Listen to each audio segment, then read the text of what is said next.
Hola, ¿cómo están? Yo soy Silencia, este es El Mundo de Silencia y lo más importante, estos son los libros que quiero leer durante el mes de julio.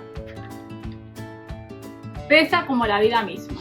El que les voy a mostrar primero ya lo terminé, me encantó y quiero hacerle un reel, pero el tamaño es un poco problemático. Es este libro que es grande, como pueden ver sus dimensiones, es tapa dura, es a todo color. Y es un bestiario de monstruos y dioses del Cono Sur. Parte con la creación del mundo de acuerdo a la cultura mapuche y termina también con ese mito de los dioses mapuches. Y entre medio aparece una enormidad de monstruos, como dice el título. Dijeron que le pusieron el fin del mundo porque sonaba más épico, pero finalmente de todo el Cono Sur. Probablemente hay ciertos monstruos que en otras regiones de Latinoamérica también les van a resonar. En lo personal, me encanta la mitología chilena y la mitología latinoamericana, tanto como me gustan las de otros países o de otras culturas más conocidos, pero me gusta mucho la tradicional porque se puede analizar cómo y por qué se arraigan precisamente estos monstruos. A mí me encanta Tenten y Kaikai. Obvio que aparecen acá con una imagen épica porque esa lucha entre esas dos serpientes gigantes es épica y nada menos. No necesitan mirar al lado para tener cosas espectaculares. Acá tenemos a Tenten y Kaikai Bilum. He dicho. Voy a terminar este libro que es Ethan Frome y las hermanas Bunner. Yo leí Las hermanas Bunner y me gustó mucho, aunque al final no me lo esperaba. Claro que para ser Edith Wharton no es sorprendente. Yo no sé por qué esperaba otra cosa. Yo no sé por qué. Y a las que han leído y a los que han leído Edith Wharton, ustedes saben a lo que me refiero. Y tengo pendiente Ethan Frome, que lo empecé a leer y no me llamó la atención, pero con esto quiero sacar también este libro como de mis estanterías de pendientes. Otro libro que empecé el mes de junio, ¿sí? Fue El Lobo Estepario y los relatos autobiográficos. Mi meta es leer El Lobo Estepario. Ahora, El Lobo Estepario es una relectura. Yo les dije que yo no sabía, en algún video del pasado, del 90 clásicos para gente con prisas, que yo no sabía si yo había leído la versión íntegra. Me da la impresión que leí una versión adaptada, porque era mucho más rápida de leer. Muchas de estas versiones que son adaptadas o resumidas ponen como en un lenguaje más llano a veces el texto, y hay gente que le gustará, hay gente a la que no, pero obviamente al ponerte el texto más llano, al sacar quizás todo lo que puede hacer, voy a ponerlo bien entre comillas porque para mí no es el caso, ornamentación o disminuir la cantidad de adjetivos, sacar también partes en las que quizá no transcurre mucho la historia, sino que tiene que ver con reforzar quizá algún pilar del personaje. Claro, eso lo puede sacar un libro que va a ser una versión resumida o adaptada, porque en el fondo se queda con contar la historia y los hechos. Yo diría que no lo leí porque si bien los hechos me suenan, la forma en que está narrado no me suena tanto y hay ciertas cosas que yo creo que yo no vi y que de nuevo, si yo les hiciera un resumen, también sacaría esa parte. Sin embargo, para mí, como lectora, sí me es importante leer todo lo que el autor quiso poner porque por algo lo quiso poner. Y esta es una historia, para mí, tiene dos elementos fundamentales, pero les voy a decir de qué se trata antes de pegarme. Esta es la historia de Harry Haller, la conocemos contada por un otro, y la cosa es que este otro conoce al lobo estepario y ve en él ese conflicto, porque este personaje tiene dos conflictos. Uno es el conflicto que tiene de ser un ser humano y un lobo. Podríamos decir que dentro de sí pugna el lado más humano y el lado más salvaje, que él lo identifica con un lobo estepario, que de hecho se burla mucho como de la civilidad. Por otro lado, esto lo ha hecho ser muy solitario. Entonces también está esa reflexión respecto de la soledad, pero en este caso una soledad que se lo ha buscado. Y siento que otro tema que me estuvo dando vuelta, porque estoy leyendo El Quijote, que así como se dice del Quijote que se volvió loco de leer tantas novelas de caballería, o de Madame Bovary que se volvió loca de leer tantas novelas románticas, yo siento que a este personaje le pasa que de ser tan culto, porque es un personaje muy culto, muy reflexivo, muy filosófico, se vuelve loco de tanto meterse en ese ámbito. Un mal manejo de los textos en general nos puede hacer salir de la realidad y perdernos, y me dan muchas esas vibras. Ahora la segunda vez que lo he leído, llevo 66 páginas desde junio. Bueno, otro libro que quiero leer y que tenía mucho miedo, pero lo empecé nomás, fue el libro de la selva de Rudyard Kipling. Y para los que no saben, porque son muy jóvenes, hay una película de Disney que viene con canciones como las películas de Disney. A mí esta película me gusta, me encantan las canciones y tenía mucho miedo porque se supone que el libro y la película son muy distintos y efectivamente lo que llevo leído hasta ahora es distinto, pero están los personajes.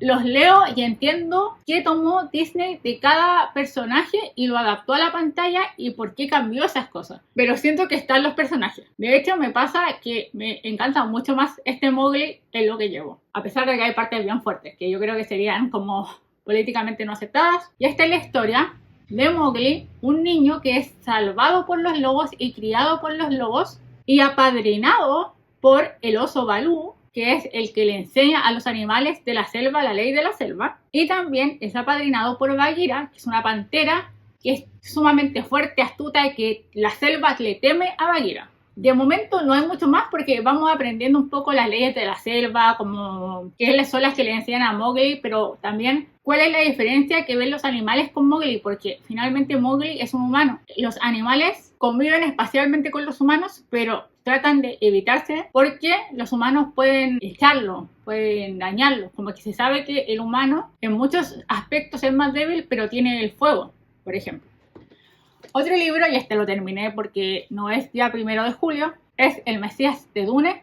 Yo estuve leyendo Dune en una lectura conjunta, pero yo ya estaba muy metida en la pasta y tuve que seguir de largo a leer El Mesías de Dune, donde se nos explican ciertas cosas. No sé si en este momento estoy preparada para leer la tercera parte, por eso no lo incluí en este TBR, porque no sé si sea capaz. Igual quedé un poco afectada emocionalmente. No quiero decirles mucho, salvo que esta es la historia, no esta, sino que Dune en general. Pero básicamente aquí seguimos a la familia Atreides. Leto, el duque de Atreides, es nombrado para regir Arrakis, que es un lugar muy importante porque de ahí se extrae la especia que permite hacer viajes espaciales. Entonces el que esté a cargo de Arrakis tiene acceso a mucho dinero, pero al mismo tiempo Arrakis es muy pobre porque es un desierto donde el bien más preciado es el agua. Aquí mismo en Arrakis vive un pueblo que es salvaje, entre comillas, que son los Fremen, que están fuera de este imperio gigante, pero que en realidad tampoco como que se usan mutuamente. Y esta novela, sobre todo la primera parte, donde nos enteramos de todo, nos vamos a ver que hay un duelo de casas. Entonces la casa que estaba antes de los Atreides, que son los Harkonnen, tienen una tirria horrible a los Atreides. Entonces va a haber una lucha política, traición, muerte, bla, bla, bla, bla, bla. Maravilloso, Wonder Beautiful, me encantó y tuve que seguir con... También voy a estar leyendo un manga porque no se vaya a perder la costumbre. Me recomendaron este que es un one shot de Inio Asano, se llama Héroes y es muy cortito, que tiene que ver básicamente con el mal. Es un grupo de héroes que vence al mal y qué pasa luego. A mí el tema del mal me gusta mucho y si no por algo soy tan fanática de los vampiros. Yo siempre lo he sabido, porque al final los vampiros son como una representación del mal. Aquí también hay un tema con el mal, que es súper interesante. También me gusta mucho como las ilustraciones, como el juego de que tú puedas quizás ver estas imágenes y pensar que es un manga súper infantil, porque no lo es. Otro libro que voy a estar leyendo que tengo muchas ganas de leer es este. Le dejé una historia, pero porque quería como enganchar un poco, pero es un poco falsa. Les dije que esta es una versión resumida del Quijote, porque sí lo es, pero no es que sea tan extensa, sino que primero tiene algunas partes de esta película que están puestas como fotonovela, pero también los márgenes son bastante grandes, porque la gracia es que en las distintas partes de la obra, las márgenes van a venir opiniones de otros autores o pensadores o gente famosa o no tan famosa que sea dedicada al Quijote. Entonces, a mí me encanta eso, me encanta. En el fondo, leer lo que otros han pensado en base al Quijote, a mí me encanta esta obra mucho. Entonces, quería ver si esta era como, no sé, como algo que yo recomendaría leer si es que no quieren leer el Quijote completo, porque la gracia es que acá trataron de dejar los pasajes que muchos autores han concordado en que no son tan relevantes a la hora de leer esta ficción, porque sobre todo en la primera parte, la segunda es diferente. Hay muchas historias al interior de lo que está pasando. Es como que el Quijote llega y cuenta una historia y el Quijote ni está en esa historia, por ejemplo. Se pueden sacar ciertos textos y no afectar la historia. Ahora, yo creo que la gracia de Cervantes en muchas cosas es que también esas historias, si tú lo analizas a la luz del Quijote, tienen relación. Por ejemplo, una de las historias que se dice que se puede sacar, que no sé si acá está o no, yo creo que si siguen la lógica que dicen acá, no debería estar, es la historia del curioso e impertinente, que es una novela corta que está dentro de la novela. Entonces, de alguna forma, Cervantes la incluye porque una noche en una venta lee la novela del curioso e impertinente. Que efectivamente no pasa nada si tú no lees esa historia, no te va a cambiar en nada la obra del Quijote, y si das una prueba te va a afectar si es que te preguntan algo específico de esa novela dentro de la obra, pero en general me afecta la historia en sí. Sin embargo, yo siento que sí apoya un tema muy importante que tiene que ver con la concepción de Cervantes de los seres humanos y que está súper presente en el Quijote. Y eso, pues quería leerlo, darles mi opinión que nadie me pidió, pero no importa, yo se las voy a dar igual. Acá sacaron una parte que yo siento que quizás para la época contemporánea no es tan importante, pero depende, como todo en la vida depende, que es la quema de libros de la biblioteca del Quijote. Y eso es al principio del libro. Y podríamos decir que por qué no es tan importante, porque a nosotros ya no nos va a hacer sentido, porque hay un montón de títulos que acá aparecen que no los conocemos. Pero supongamos que aquí hay alguien viéndome que es fanático de las novelas de caballería o es fanático de la literatura medieval. No todas las obras de caballería se queman. Ese es el punto. Cervantes critica las novelas de caballería, pero salva novelas. Entonces la pregunta es, ¿cuál es la literatura que está condenando Cervantes? O los personajes, que en este caso son los personajes de El Barbero y el Sacerdote, que son ambos cargos, que son de personas que son letradas. Por lo tanto, ¿qué es lo que ellos están castigando si salvan algunos tomos? ¿A quiénes condenarían a la hoguera hoy día? Para mí es importante por eso. Así que sí la estoy leyendo y como les digo, me gustó mucho la idea. Me gustó la idea, de hecho todavía no llegó, pero Margaret Atwood aparece en alguna parte. Y al otro que te lleva a esto es que también hay códigos QR donde podéis ir a ver un video, como algunos videos, tráiler, algunas escenas de algunas películas. Otro libro que quiero leer y que lo tomé al revés, pero junto con este libro sirven para el reto de los Nobel. Esta autora se llama Svetlana Alexievich y le gusta mucho a la Pauli desde el sur. Y yo quería leer este que me dijeron que no es el mejor de la autora, pero es de los más vendidos. ¿Por qué? Porque con ese título a mí me pareció fascinante, porque al menos yo no conocía tanto este aporte de la Unión Soviética durante la Segunda Guerra Mundial y la participación de las mujeres, que fue distinta a la de otros ejércitos de otros países. Acá ellas fueron así a la línea de fuego con todo, y eso también implicó, más que cambio de parte de las mujeres, implicó que las mujeres se dieran cuenta de que la guerra no estaba pensada para que ellas participaran o para que ellas estuvieran, como que su papel era muy secundario, y estas mujeres que se atrevieron lo pasaron muy mal y la vida fue súper dura con ellas también. Siento que lo interesante de leer esto es darte cuenta de todo lo que tuvieron que pasar en ese momento, todo lo que ellas hicieron en ese momento, todo lo que les significó apenas termina la guerra y incluso a posteriori, como que para ellas hubo un doble castigo. Y siendo que ellas lo hicieron por mejor, por saber que tenían que jugársela en ese momento, no solo por ellas, sino por la continuidad. Y lo otro que también me gusta que dice la autora es que ella quiere retratar esta imagen porque la guerra es muy distinta de los ojos de los hombres que de los de las mujeres. Así que está súper bueno, me está gustando mucho. Como ven, estoy leyendo hartos títulos a la vez. Ah, sí, hay dos de los que no sé nada, así que les voy a leer de qué se tratan. Uno es Comer sin hambre de Judson Brewer. Yo leí un libro sobre la ansiedad. Me acuerdo de la portada, pero no me acuerdo del título. Y este dice: come esto y aquello, cuenta las calorías, haz más ejercicio, esfuérzate. ¿Cuántos de estos mensajes dietéticos nos han hecho sentir culpables por nuestra dificultad a la hora de gestionar nuestra forma de comer? Basado en más de 20 años de investigación clínica y en la amplia experiencia del Dr. Judson, Comer sin hambre es el método más sencillo y eficaz para mejorar nuestra alimentación. Ojo que este yo no lo pensaba leer, pero se dio. Y el otro que quiero leer es el nuevo que llegó de TJ Klune, Un chico de verdad y un corazón de madera sin ataduras. Miren qué bonita la portada. Es muy looks-like, Bajo la puerta de los susurros y La casa en el mar más azul.